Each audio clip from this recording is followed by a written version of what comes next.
My name is Ria Lopez, and I'm an associate with the Veditum India Foundation. And I'm joined today by Aishani, who is also an associate at Veditum, and Siddharth, who's the founder. Um, yeah, welcome to the second session of Sediment Stories. We just want to introduce you to a bit about Veditam first. So, Veditam India Foundation's work is interdisciplinary, situated at the intersection of environmental and social justice. Our focus extends from grassroots interventions and community making to awareness building and influencing policy change. Vedatam's journey started with our founder, Sid, walking nearly 3,000 kilometers along the Ganga. This journey inspired the Moving Upstream project, and fellows in the Moving Upstream project have walked along, experienced and documented multiple Indian rivers in the last few years. The India Sandwatch project is an open data project by Veditum to collect, collate, and archive data on sand mining in India. The project aims to improve accountability, enable and inform further research, reporting, and legal action. It offers possibilities to support environmental and social work around sand mining through new imaginations. Sediment Stories is one such imagination. So, sand, as we know, is a form of sediment. Since our work at Vedatam and India Sandwatch is so deeply involved with looking at sand, we wanted to open dialogues with people from various disciplines to understand the diverse role of sand in the environment in our lives, to answer questions like where does sand come from, where does it go, what role does sediment play in different ecosystems, what are the governance mechanisms to regulate sand mining, are there alternatives to sand, and what role do scientists, civil society, and you and I play in this entire thing? So, join us for a series of conversations as we navigate the journey of sediments from creation to extraction, exploring interconnections with geology, ecology, and hydrology, journalism and activism, policy and governance, and much more. To take us on this journey of sediments from source to sink, today we have ecologist and researcher Shishir Rao, who will be talking to us a bit about the role of sediments in estuaries. Shishir is an engineer turned ecologist who is studying rivers in the Western Ghats. His work seeks to understand how the process of rivers carrying fresh water and sediments is crucial to estuarine ecosystems, and how altering the flow and sediment transport affects rivers, their ecology, and the people whose livelihoods depend on them. So, yeah, welcome, Shishir, and thank you so much for joining us today. My pleasure. So maybe just to start us off, we can start with the beginning of your journey with sediment, and you can maybe tell us a little bit about how you got curious about sediment, and a little bit about how your work today and in the past has linked to sediment. Sure. I would say that my journey sort of started while I was working in the Western Ghats. I was part of a team that was looking at the impacts of small hydropower projects. I will discuss more about that later on. The small hydropower projects were coming up on uh, kind of incessantly on many of the tropical headwater streams in the Western Ghats, and we were trying to understand what are its impacts on fish assemblages. Like how does it affect some of the native endemic species of fish? How does it change water quality? How does the habitat of fish get affected? That sort of stuff. And during this process, we kind of realized that even though we can understand these impacts when we study certain reaches of the river, for a better perspective, you need to look at a much larger stretch of the river, and if possible, the entire river, because rivers are dendritic networks, which are like interconnected pieces. Tributaries and distributaries start from the source and ends up till the sink. So to really understand what's happening with the river and how we alter it, we need to see it from a source to sink perspective. And when you look at it from that perspective, the the the flow and the sediment kind of become part of the same coin, because you can see that these two processes kind of interplay with each other. and that's how my interest started with sediments. I also remember a distinct event when I volunteered for the Gangetic Dolphin Survey, where we traveled on the Ganges for about a week or so, and just the sight of seeing these large sediment laden islands, along the Ganga River, and how much biodiversity it supports, in terms of turtles, and like there are these islands in Bangladesh where people do like shifting cultivation whenever those sediment islands are formed. Um, just tying together different pieces of what's happening in the headwaters and what's happening in the middle reaches, and then finally down at the coast, sort of made me interested in looking at sediments. Yeah, I like that looking at the river as more than just water. I think that's an approach Hmm. that we also really like to take. Certainly. Um, so if we are considering then that the sediment is a very important part of the river, maybe we can talk a little bit about what sediment is. How is it Right. formed and where does it come from? Right. Um, so sediment is basically rocks and minerals, right? It can also have plant matter or animal matter. And the important distinction is that sediment can be of different sizes. It can be as fine as silt or clay, and it can be as large as a huge boulder. Like all of that is technically sediment. And to sort of understand how sediments are formed, it gets into a slightly technical domain, and there's a whole field called as fluvial geomorphology, or like sedimentology, where people study this process because it is largely a physical process, right?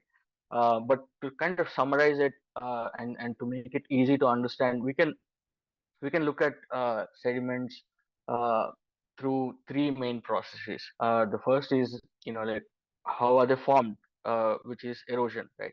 And then how do they get moved in the river, which is transportation? And then we can look at deposition, which is where it finally ends up, right?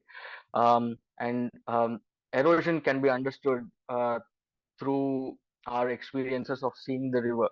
For example, anybody who walks up to a river can see that the river is interacting with the bank, and you can see that it is covering, and it is, like taking out small portions of rock and like debris from the bank. So it is interacting with the bank. So that's one place where sediments enter into the river. Sediments can also form if you go look at a waterfall. Um, Invariably at the bottom of the waterfall, where the water falls, you will see a deep pit. And why is that? It's because the river is actually eroding the bed of the river, and it is generating sediments in process. Erosion can also happen um, uh, with water overflowing. So for example, when there is rainfall, the water that flows over the land is also bringing in sediments. It might be, like sediments from a farmland, from urban area. So there is sediment entering into the water. And I would like to show a picture, to show a very interesting phenomenon that we sometimes see in rivers. I hope you can see my shared screen. Yes. Okay. Um, so what you're seeing here in this picture is called as a sinkhole, or a pothole. And you can see this along rocky riverbeds. So what has happened here is, on this large boulder, there was a small depression onto which a smaller boulder came and fell. And as the river flew, the smaller rock kind of turned around and made a bigger hole. You know, so a small piece of boulder is kind of drilling into the larger boulder, making this hole and generating more sediments. And this kind of shows how much power the river has, like the erosive power of the river that generates sediments. And sometimes these rocks can collide with each other, break down into smaller particles, like some of the compounds in the rock might be released. Eventually you'll have sediments of various sizes, going from gravel, silt, clay, all the way to bigger boulders. While that's the process of erosion, when it comes to transportation, again, it depends on how much velocity is there in the water. So if the water is forceful, it might be able to carry even large boulders which rolls across the bottom of the on the bed of the river, while lighter particles like sand or clay might get suspended and it keeps like bouncing around in the river. And finally, when we come down to the estuary, which is like the end of the river, the water velocity slows down, and also the gradient of the river is much more flatter. So it loses that ability to transport, and whatever it has been carrying sort of settles down in that area. So like broadly, this is how we can see the process of sedimentation. That's really fascinating. And I think if people think about rivers that they've seen and what the general environment looks like, you can imagine what is sort of happening with relation to sediments in that space as well. Hmm. Um, maybe, Shishir, you could tell us a little bit also about what the role of sediment is in the estuary itself, in terms of, just landscape formation, but also maybe what role it plays in, like the life that lives on the river. Hmm. Hmm. Yeah, I mean, like water, sediment is a living force. It's a biogeochemical flux, uh, uh, which is extremely important for ecosystem functioning. One of the most important roles of sediment is in creating habitats. If you look at the estuary after every monsoon, every time it looks like a different configuration. So the sediment and the water together sort of shapes the estuary, making it very dynamic. There might be an island here after this monsoon, and next year it might be someplace else. So that dynamic nature of the estuary creates this habitat heterogeneity, which then allows different kinds of birds, fish, and like other aquatic animals to use the habitat. It's also extremely important from a livelihood perspective. For example, if you look at um, most of the floodplains in India, they are some of the most fertile areas as well, right? So the sediments that this is like fertile alluvial soil that gets deposited onto the floodplain, and people usually consider this as harbingers of fertility, and it's like a natural dose of nutrients and minerals that goes into the soil. So it's important for people as well. And then within the estuary itself, when you look at animals like bivalves and other things, they rely on sand as a substrate because that's the substrate where sort of they live on. And there are other uses as well. For example, sand is an extremely important resource for people, to build houses, and it's an important construction material as well. So both from an ecological point of view, from a livelihood point of view, also slightly from a commercial point of view, sediments are really important. So, as having established the role that sediment plays in the estuary, as well as how maybe the movement of the stream, the general topography, the substrate, all of these things, the interplay of all of these things really, and how it impacts the general system. Hmm. What are the different ways in which humans impact the system? Right, What are the ways in which we maybe hinder the movement of water or sediment? right. Well, um, as we say, like we live in the Anthropocene, and rivers are one of those ecosystems that are heavily modified by us. And one way in which we modify rivers for either drinking water or irrigation needs or hydropower is through construction of dams. And if you understand the process of how sediments are formed and how they're transported, you can immediately think of how building a reservoir sort of obstructs that process, right? Um, so that's one major source of sediment alteration, because these reservoirs are literally blocking the sediment flow and depriving the downstream regions of the sediment that otherwise used to flow down.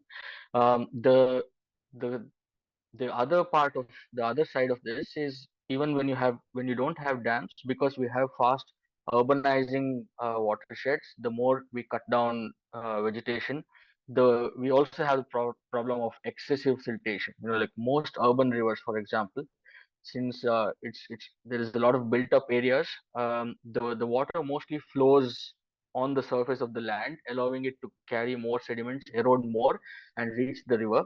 So most urban streams, or most streams that has a lot of degradation in the catchment, they have the problem of excessive siltation or sediments. These are two major ways in which we have altered sediment pathways. And the other last one is along the floodplains. We've also built bunds and sort of shackle the river, because otherwise, if you look at river Kosi, because of the sediments deposited near the floodplains, the path keeps shifting. So we sort of try to straitjacket the river by building levees. And when you build levees, you're also preventing the river from interacting with the floodplains, and that's also a way of channelizing sediments, and that's also a way of sediment alteration. Um, yeah, okay. So we talked also, I think, earlier about the interconnectedness of the system and how, like you mentioned, like, the things that we're doing to the river impact the flow of the river and the movement of sediments. Um, Keeping this in mind, how would we maybe look at the impact that these projects have, not Mhm. just at the site itself, but also downstream? And you can give some examples about from your work and Yeah. yeah, do some of the pictures from that as well. Um, yeah, I mean, one of the things that got me really interested in trying to understand sediments, as I said, was when I was studying the small hydropower projects. And I remember a distinct time when we were looking at a reservoir when it was full. Um, Let me fix that picture.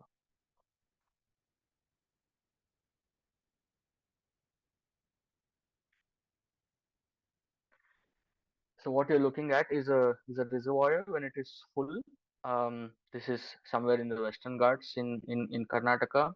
So we were used to seeing this reservoir, like throughout the post-monsoon season.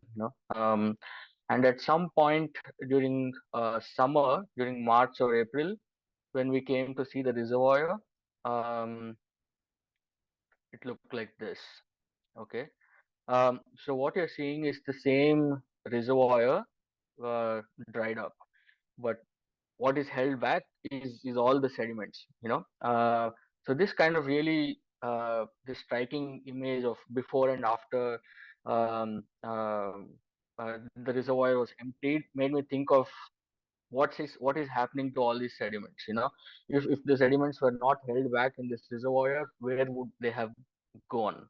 And I'll show you some more pictures. So the way these SHPs work is the when the reservoir gets silted like this, it's a problem for them. It's a maintenance issue for them, because the reservoir capacity also keeps decreasing, right?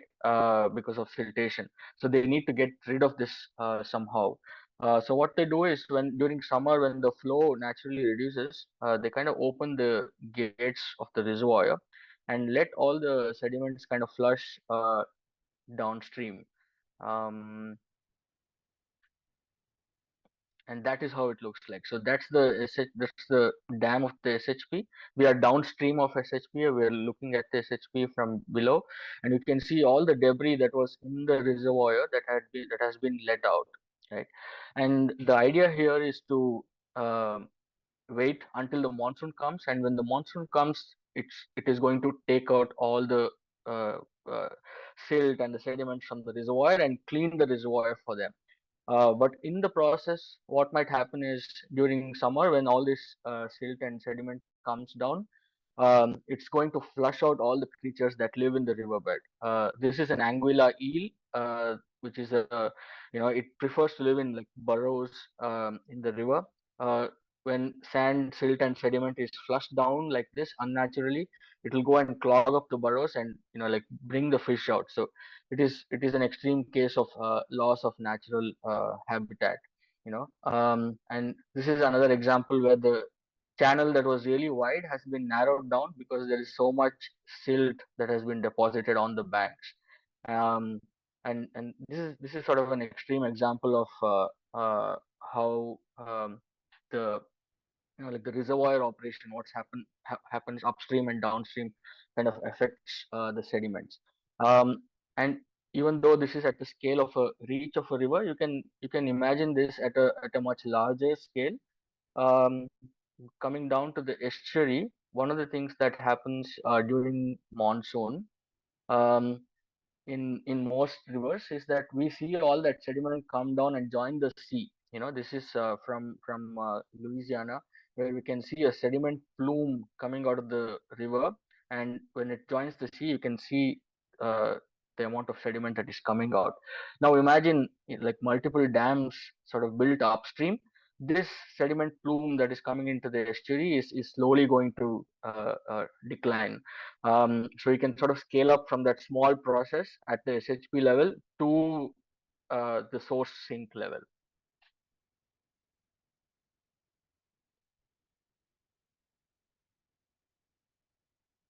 Yeah. Yeah, and so I mean the visuals are obviously shocking, but I think a lot of people who've seen rivers over the years can see this in like see examples of this in many places, which brings me to, I guess, a question about replenishment and Hmm. how we often look at rivers and water and sediment as replenishable resources, and this sort Hmm. of determines the way we think about them, the way we govern and manage them. So how does this definition of replenishable or replenishment sort of play into the way we should be or the way we do look at resources like water and sediments? Right, right. I think it's a tough question to answer whether sand is a renewable or a replenishable resource. It also depends on the time scales at which you look at it. If you look at it from the perspective of just 1 year, it seems like the sand gets replenished every year because the erosion process is happening. But we also have to understand that this is a process happening at a geological scale, right? And when you see it in that perspective, I don't think it's a replenishable resource. More than the more than the concept of renewable or replenishable, I think the way we are altering sediments is by creating more sediments where it shouldn't be, or taking it away from a place where it should be. A great example of this is sand mining. As I said, it's a critical resource for most of us, but also sand mining. It's practically removing sand and sediments out of the river and using it for other purposes. There's no way that that sand is going to go back into the river, like, unlike water. If you think of it, if you are using water for irrigation and other things, and if the water is being used in the same watershed, there's some way the water will go back, end up in the same river at some point, right? But if you're taking out sand and building these large bridges or roads or whatever, then I don't think you can consider that as a renewable or a replenishable source of energy. Also, the scale matters. Like, for example, where I study in Aganashini, we can see people mining sand at a very artisanal scale, where just one person is taking out a boat. And again, I can show some pictures. um,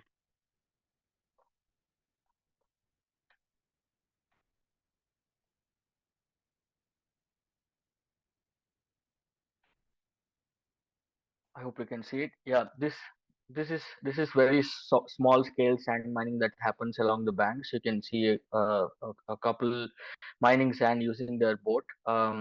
At the same time, sand mining can also happen at a much larger scale. You will see like large mechanical dredging kind of boats that go in and take out sediments. I have a picture, but I don't think you can see it that well. But this is a slightly large scale sand mining where there are about 10 people on the boat who are using like mechanical dredgers to take out the sand from the river.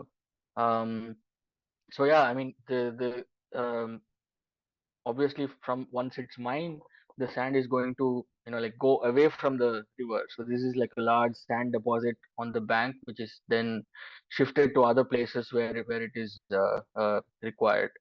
Um, Again, another picture of, like, sand deposits on the banks of the river, ready to be shipped out into other places.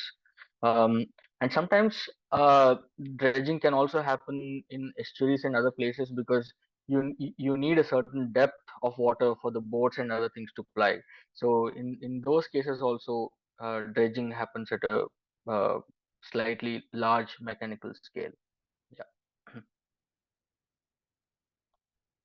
And so we've talked a lot about the interconnectedness of the river and just having to take into account all of this interconnectedness in the work we do. Maybe, Shishir, you could talk to us a little more specifically about your work and your research Mhm. and what you've learned about sediment and sediment movement along the way, and what its role is in the estuary, what hindering it has done for the Yeah, ecosystems that you work in. certainly. Yeah. So when we were looking at these small hydropower projects in Sakleshpura, this was on the headwaters of River Netravati. There was a major water diversion project that was proposed for that region. Many must have heard about this. It's called as the Ettinhole Diversion Project. And what the project envisioned was to tap the waters from the headwater areas and take it towards water parched regions like Tumkur and Chikballapur. And there were protests in Mangalore, and that kind of surprised me, because like, why would people down all the way at the coast, like, protest a water diversion scheme happening in the ghats, right? And I distinctly remember reading this newspaper article where one person said that we every monsoon, at the end of the monsoon, the fishermen actually go into the river. They wade into the river, like, they pick up the silt or the sediment from the bottom of the river, and by looking at the texture, the quality, or whatever, they can sort of gauge what will be the fish yield later that year, right? And this is why their livelihoods were threatened. And so this sort of knowledge exists, what we call as source to sink, exists among people who live in the estuary, whose lives depend on intact flow of water and sediments. And this is why I sort of got interested in looking at estuaries, because these are the terminal ecosystems, right? That's where the river ends, and any kind of alteration that happens upstream is going to be reflected at the estuary. So for my current work, I'm studying four estuaries in Uttara Kannada district. There are four rivers that flow parallel to each other. One of the neat things about the west flowing rivers of Western Ghats is that you have a river almost every 30 kilometer, and they sort of flow down from a similar geology and a similar watershed vegetation characteristics that kind of gives you a natural test and control setup, if you will, because in India it's very hard to find data for rivers for more than a few years. Like, if you want to study the impact of dams on sediments or flow, ideally you need data prior dam construction and after dam construction, but that's not the case in India. So the only option left is to look at rivers that are intact, free flowing, and to look at rivers that are dammed. And Uttara Kannada has such a setup where you have two major rivers, Aganashini and Gangavali, which are free flowing, and then you have two rivers, Sharavati and Kali, both of which are heavily dammed for hydropower operation.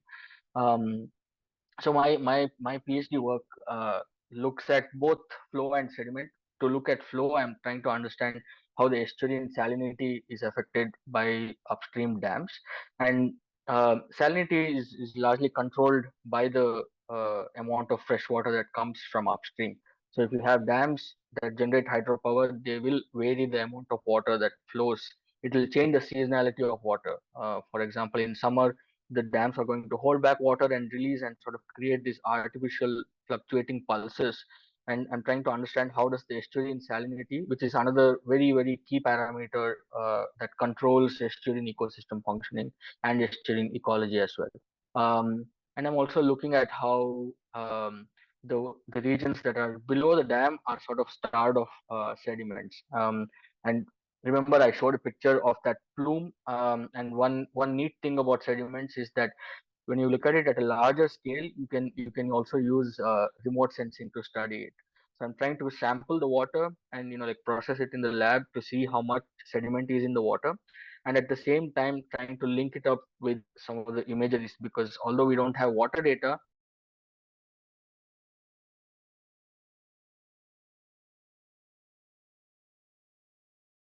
how the sediment dynamics downstream of dams has been changed by some of these hydropower dams is one part of it.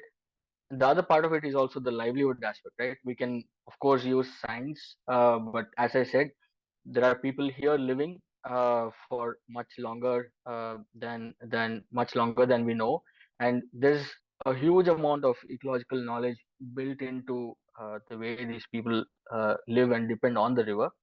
So I'm trying to understand by interacting and talking to people who collect bivalves in the estuary. Bivalves are clams, basically. There are different types of clams. And because clams live on sand and they filter the water, like take derive minerals from the suspended sediments, trying to understand from the bivalve collectors their perception of what changes have happened in the estuary, their understanding of sediments, and like which bivalves are seen, and mainly how do they adapt to changes that the dams cause to the estuary. This is broadly my work. Yeah.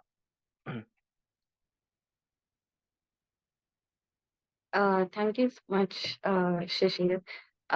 Maybe we can do one last question and then Sure. open it out to the audience, but just Yeah. keeping a check on time that we have just a couple more minutes. Um, But yeah, maybe you could. So I know, like at India Sandwatch and Vedatam, we try to address not just the collection of information, but also the interventions based on this idea of interconnectedness and downstream, as well as cyclic and upstream effects. So, do Mhm. you feel that? What would you say would be an approach to, or the correct approach to addressing some of the issues that surround renewable resources and dams Mhm. that consider this sort of interdependence and interlinking of the river and the land? Right, right. Um, I think one really nice way to understand this source to sink perspective is to walk along a river, as Veditum does. I don't think nothing will give you that sort of perspective of understanding all these processes. Like as you walk along the river, you can see some of these things in live. And the second aspect I wanted to say was, like conversations like these really help people get curious and at the same time get concerned at the rate at which we are altering our lifelines. And then coming to the India Sandwatch portal itself, most of us sort of understand that sand mining is a process that is not really beneficial for the river, but at the same time, I would say that uh, at sand mining is going to happen at some scale whether we like it or not, because for people who are relying living right next to the river, I think mining sand at an artisanal scale seems okay. But the issue is really when it is done at a much larger scale. So the India Sandwatch can sort of bring awareness about sand mining as an activity that is integral to some people, but at the same time there is a flip to it when the intensity increases, right? um, and by sort of using citizen science, by inculcating more and more observations about where sand mining happens. Not just sand mining, it could be about different processes that creates sediments in the rivers, like bring some sort of awareness and appreciation about the role of rivers, and like try and get people to respect both water and sediments and see the whole thing as a process. I think that would be a great contribution. Yeah. Um, yeah, thank you so much for that, Shishir. We have a few questions that have come in. So Yeah. maybe we can take a couple of those, and you can also add in anything you want to talk about that we might have missed out. And please show us more pictures if you have. Yeah. So we'll start. Yeah. Y- Would you like to you show can some you can pictures re- before we do yeah, the you can read it. question? No, Okay. I was going to ask, should I read out the questions or will you? That's okay. I can Okay. maybe ask you the questions, and if anyone has additional questions, you can also put them in the chat. I also just wanted to say that if you enjoyed today's talk, you can also register for our next session by putting interest dash your name in the chat box. We'll be talking with Anuja Mittal, who's a freshwater ecologist and also the co-founder of the Freshwater Turtles and Tortoises of India. We'll be talking about flooding and sediments in the Brahmaputra basin. So yeah, please do register for that. It'll be really interesting. Um, yeah, so maybe we can also start off with some questions now. So our first question is from Ashutosh, which was, is there a sediment or sand carrying capacity that a water body has? Yes, yes. In fact, this is one of the burning questions in fluvial geomorphology. Like engineers break their head trying to understand this. And there are lots of equations and like theories about this. But to put it in a simple manner, there is an interaction between the velocity of the water and the particle size, right? So, for example, if you want to move silt or clay, you might need water flowing at a much lower velocity. But if you want to dislodge slightly bigger particles, then the water needs to have a certain amount of velocity. And there are terms like shear stress and other things which defines what is the minimum amount of force required to move a certain object. So yeah, when you're studying things like sediment yield, how much water does this river bring in? What is the sediment discharge, which is the volume of water flowing per meter per second, volume of sediment flowing per second through the water? Then we look at things like flow velocity and like processes that generate sediment, and then there are you can do a whole course about this basically. Yeah. Yeah, I definitely encourage everyone to do a deep dive into hydrology after this because it's Uh, actually really interesting. Hold on. I think Yeah. okay. Is there a sediment sand carrying capacity of water bodies? I hope Ashutosh is not asking about the sediment sand. By water body, do you mean like a reservoir or is it in general a river? I don't know. If you're thinking of a water body like reservoir, then of course it has a carrying capacity, and the more it gets silted, it's going to reduce the water holding capacity because reservoirs not meant to hold sediments, right? They're meant to hold water. And if you look at there's a statistic from Sandrip, which says that about 50% of the hydropower dams in India are generating less than 50% of the plant capacity, right?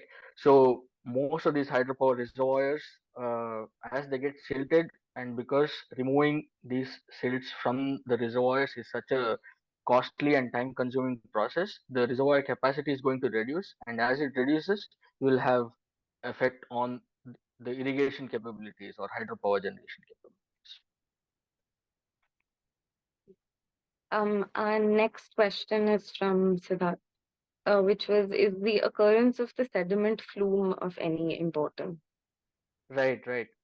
So the sediment plume in the estuary is definitely important because it sort of replenishes the estuary with nutrients. Also, like changes the habitat, like the habitat matrix. Um, but if you're talking about the plume that enters into the ocean, I think there might be several fish that use it as a trigger for upstream migration, because it is a huge amount of nutrients coming into the plume. Um, but for the sea itself as such, it might not be a huge deposit because the sea is like much larger, I would say. But for coastal species, like there are fish like ladyfish, which is very popular in Aganashini, and some of these fish they actually use cues, such as uh, sediment cues, or sometimes when the plume comes in, the temperature of the water might be different, so they can act as cues for migration. That's so interesting. Um, okay, our next question is from Lucas. Hmm. Lucas asked if sediment is volatile and always on the move. Are there examples of turning sediment into common property, territory, or right? Nice. Yeah, this is a question for political ecologists, I think. And if you know Nachiket Kelkar, his a lot of his work was about looking at places in Bihar, like where at some point of the time you have on the floodplains you have silt and sediment where people can grow things, and suddenly within a few seasons there's water on it, so people are fishing on it, right? So whether the land belongs to the agriculturalist or whether the water belongs to the fisherman is somewhat volatile, and it can also lead to a lot of conflict. um, I I I mean, the examples of turning sediment into common property, I am not aware of. As far as I know, it is all common property. Like anybody can go and take sediments from the river at a small scale. Even um, I think the sand and the sediment comes under the Ministry of Mines. So they set quotas for how much sand can be mined from each river. Right? For example, even in Aganashini, there is a limit on how many. There is a limit on like the number of tons or the number of truckloads that can be of sand that can be taken out from the river in a particular season. But obviously, like these things are difficult to enforce, and there are examples where illegal sand mining happens like throughout the night, and obviously there the common property has been sort of turned into a commercial commodity. You will find examples for all these things, I would say. Yeah, I guess what I hear you saying is that people who live in the area can acknowledge that the river is constantly moving and Hmm. communities sort of adapt to that, but Right. that maybe we don't always consider that, even though it should be common property. So Hmm. maybe the question is, should we be considering the fact that sediment and water are and rivers are common properties and Right. like, right?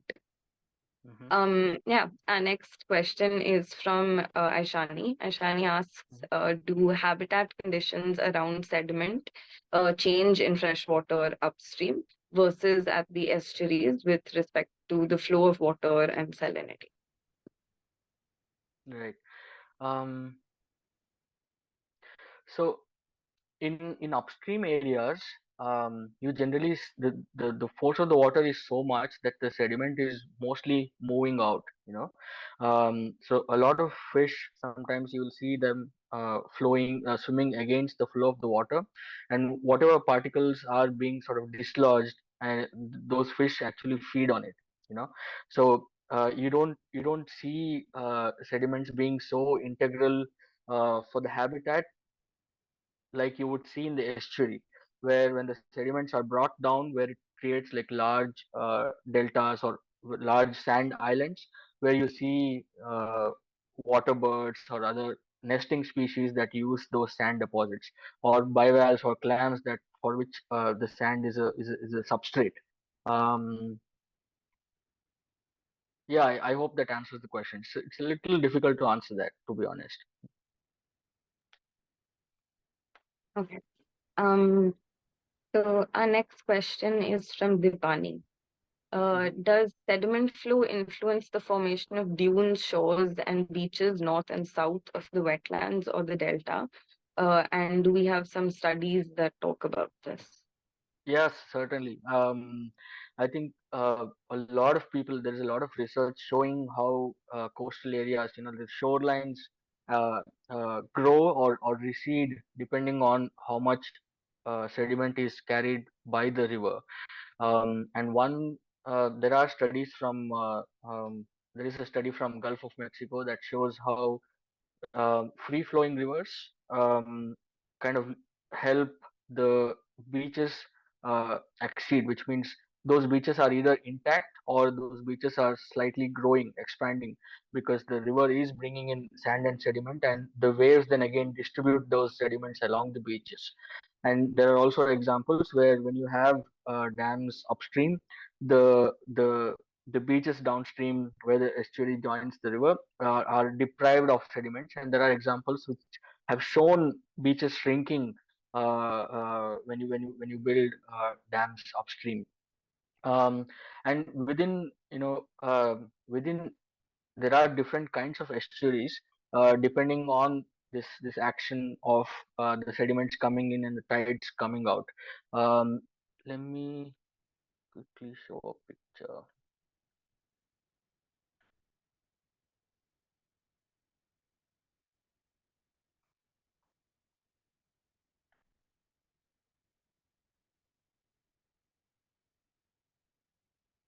Okay, I'm going to share this Google Earth thing because this is also a nice way to visualize.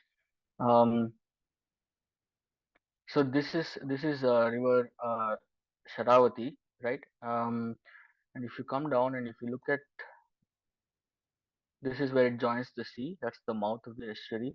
And if you look at some of these islands, right, they're all sort of oriented in this longish shape, you know, and the shape is such that the shape is from I don't know the direction. But it's not that way, but it's this way. It's because the flow of the water and the sediment is sort of shaping it in that way, from above, and the tides that come in also shape it in that way. So it's literally like a small chapati dough that is being like flattened against one side, right? So that's the power of the water and the sediments. It can literally shape like how these small islands look. And if you look along the coast here, uh, you can see that the sediments that are brought in also constantly shifts where the river mouth is. And if you speak to people here, they would say that this river mouth about 30, 40 years ago was somewhere here. Okay, and the river was coming down and joining the sea straight like that, and slowly there was a dune formation which built up, and as the sediment got deposited here, the river could not join the sea. The river slightly turned, and as it turned, it sort of deposited more and more silt and sediment here, and now the mouth is over here, right? So and there was a village that was right here, all of whom got displaced, and they are now resettled here. This is sort of an example of like the power of river and how it affects the coastal processes as well.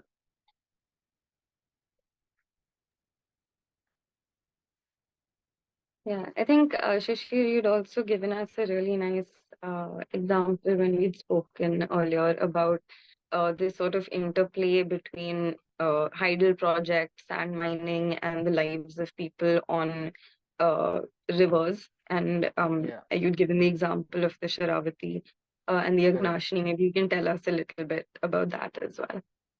Sure, yeah. I mean, before that, this is just experience coming off from my field work. I'm yet to look at the data and like formally put these results out. But a really interesting observation was how the hydropower dam, the bivalve collectors, and the sand miners are differently affected. Like because of the dam construction. Um, oh, um, to put it in a simple way, the sand that is mined from the estuary, the quality and the cost of it depends on how much salinity it carries. For example, the sand from Aganashini has a lot more saltiness in it, and when you use that sand to build something, it might corrode the iron in it, right? So a sand is lower quality if it is mined from the estuary where the salinity is higher. But in Sharavati, after the dam was constructed, the the dam kept releasing fresh water, effectively shrinking the area of the estuary and reducing the salinity of the estuary as well. So because of the dam, the salinity reduced, and the sand that is mined from Sharavati is of a good quality because it is from a freshwater area, and the market value for that sand sort of shot up, enabling like more and more commercial exploitation of the river. If the dam wasn't there, then this particular stretch of the river would experience estuary and saline conditions. But because there is a dam, because it's constantly releasing fresh water, people are able to mine sand from this region. And because the dam enabled sort of this intensive sand mining, the sand mining also created deeper channel because people are effectively digging out, like scraping the bottom of the river. And because the river became deeper, the bivalve collectors found it very difficult to wade in the water and collect bivalves. um, I'll quickly show some pictures of bivalve collection. For example, this is a scene from Aganashini where people are collecting bivalves. You can see people have, like park their boats, and there are people in the water, like collecting bivalves. And this is possible because they know that the river channel here is not that deep. Like imagine if there was sand mining happening here, the channel would be much much deeper, and it would be not it's not possible for people to wade and collect sand like this. So in summary, the construction of hydropower dam created winners and losers. Obviously the losers were bivalve collectors, but winners, even though it was not obvious, it helped, and it even intensified sand mining, I would say. That's so interesting. Um, Siddharth and Dipani both had a question related to your previous example that you'd given. Sid Mhm. asked, can you speak a little bit about the resettlement of the village?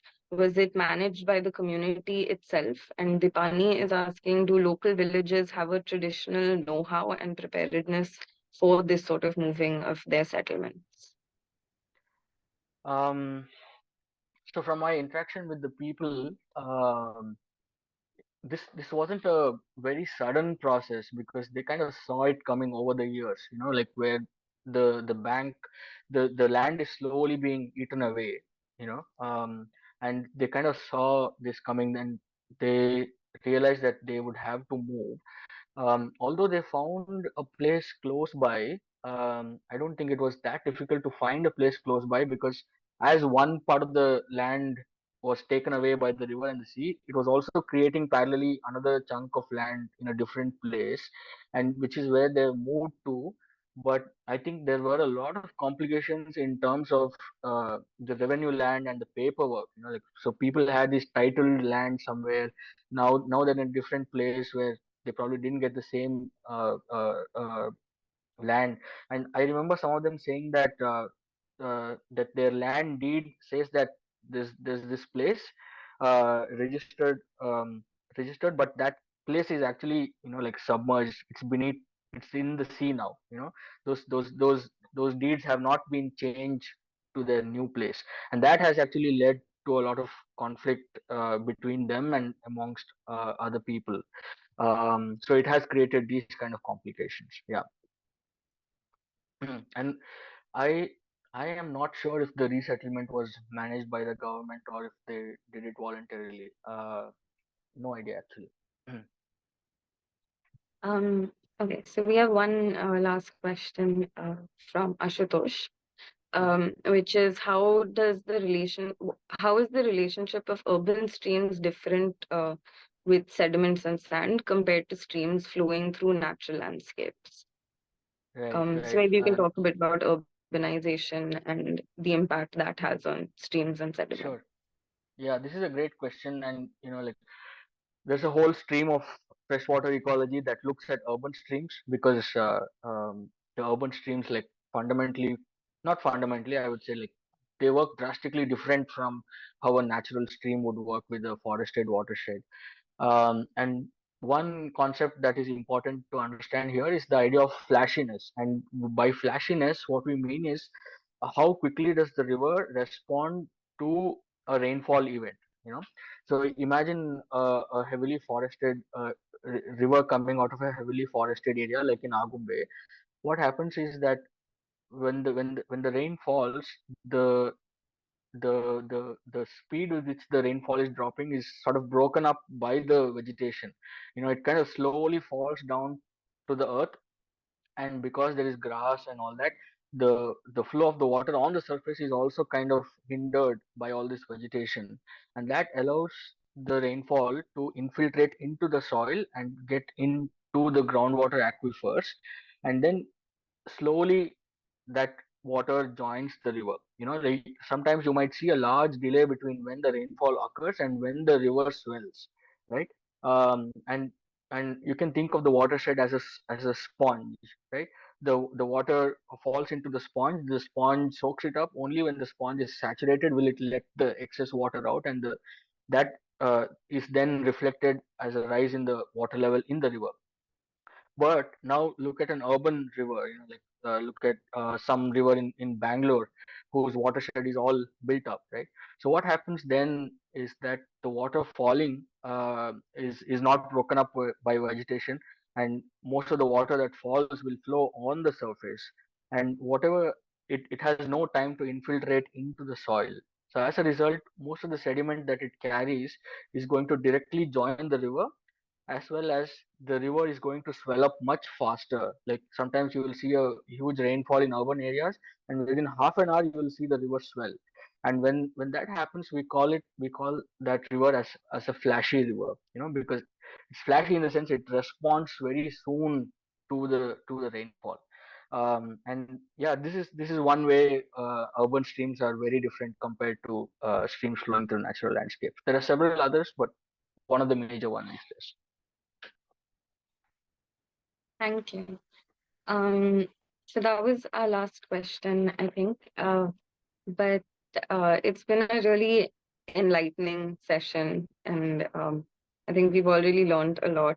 Thank you so much, Shishir, for uh, everything, as well as the answers that you gave to questions. Okay, wait, sorry. I think another question just came in, which we can maybe take. Uh, so, in the context of interlinking rivers, can you predict how the sedimentation process might be impacted or altered? Yeah, that's a great question indeed. Um, so some of the impacts we've already discussed earlier, that the downstream areas might be starved of sediment when you build a dam, and interlinking involves sort of building these reservoirs, store water, and then you take the water from one river and you're going to send it to another river, which you're supposedly calling as deficit. Like there's this engineering idea of rivers with excess water and deficit water, which itself is very contested. But apart from that, I would think that the interlinking also requires that the reservoirs hold a certain amount of water to be transferred from one place to the other, right? And these reservoirs getting silted up might actually affect that balance of how much water is there in this river and how much water gets transferred elsewhere. This is one way I can think of how sedimentation process will impact that idea of like connecting different rivers as such. Um, and um, there could also be a case where like excess sediments from the reservoir also might end up in another river. I don't know. There are a lot of hypotheticals here. Yeah. Mhm. Thank you for answering one more question also. No Um, worries. Yeah. Uh, Yeah, so I think if anyone wants to learn more, please check out Shishir on Instagram, and also look at his work. It's really interesting, and there's so much more that you can learn from it. Please also check out India Sandwatch, explore the platform and the data on it now that you know something about sediments, and follow India Sandwatch and Veditum on social media as well. We'll also be publicizing future sediment story sessions and other events, etc., that you can sign up for on our social media. So please follow us there as well. I think Sid has put the links in the chat. Um, yeah. and if I may, I would urge people to walk the river as Siddharth has been pioneering, as Veditum has been pioneering. It really changes your perspective of how a river works, and I would say it's almost meditative, and it would bring a deeper appreciation of the processes that happen in the river. Yeah, definitely. Thank you so much for that, Shishir. I think definitely, and I hope the next time someone walks the river, they have a more nuanced, deeper understanding of how everything in this river is connected, and how the impacts at one place can be felt so much further down as well. Mhm. Yeah, thank you, everyone. I hope you enjoyed the session, and we can wrap up now. Thank you so much, Shishir, and everyone else at Vedatam also. Thanks, Ria, for the excellent moderation.